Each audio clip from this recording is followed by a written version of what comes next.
I am Brocken all night. Pronouns are he, him, and I am Colorado drag excellence.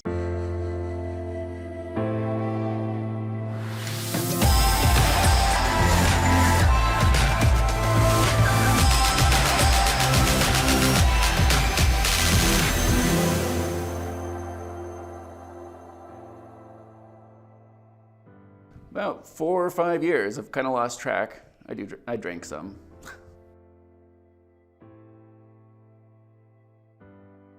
I am the glam daddy of House All Night.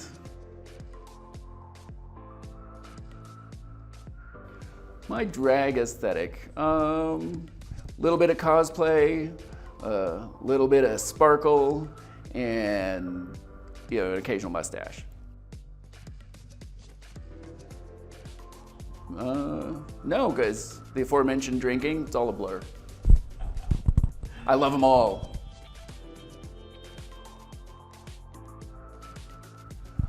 I really like hosting shows. That's one of my skills, and I just enjoy the banter you can have with the audience, how you can sort of play with introducing and bringing on and sending off your fellow performers. I just love that about live drag in particular, is that work with the audience and being able to vamp on stage.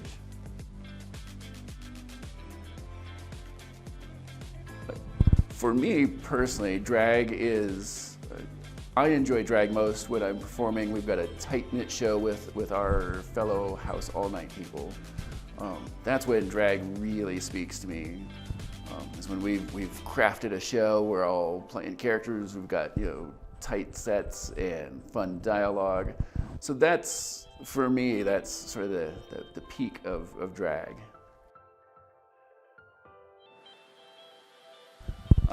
My drag name, since I'm partnered with Raven All Night, and that's a play on doing a rave all night, I thought, well, what's a drag king sort of thing? It's kind of like rockin' all night, but I didn't want to be like, dude, rockin'. So I was gonna be, but what's the name? Brock?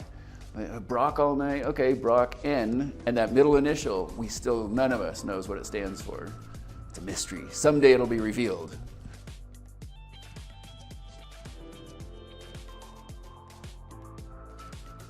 Experiment and find what works for you. People are gonna give you lots of advice, and you're gonna try lots of different things. Certain styles or aesthetics you might try and go, it didn't really speak to me. Then you try something else, it kind of spoke to me, you try something else, and that one feels good, go with that. Don't be afraid to change it up. Don't feel that you get stuck in any one thing either. It's also not bad to pick an aesthetic and hold true to it too. It's all good. Hashtag all drag is valid.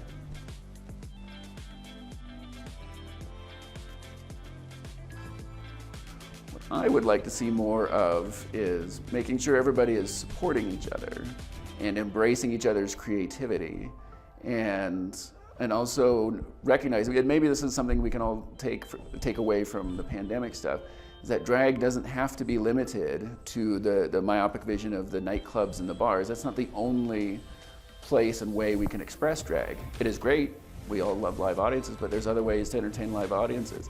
Digital audiences, it's a whole different vibe, and you can't do the same drag digitally that you do live, and vice versa. So that's sort of what I would like to see, is people embracing all sorts of different ways to express their drag and not think there's only one way that it has to be done. This video is brought to you by One Colorado, one of our proud sponsors of Colorado Drag Excellence Video. One Colorado is the state's leading advocacy organization dedicated to advancing equality for lesbian, gay, bisexual, transgender, and queer Coloradoans and their families. They effectively advocate for LGBTQ Coloradoans and their families by lobbying the General Assembly, the executive branch, and local governments on issues like safe schools, transgender equality, relationship recognition, and LGBTQ health and human services.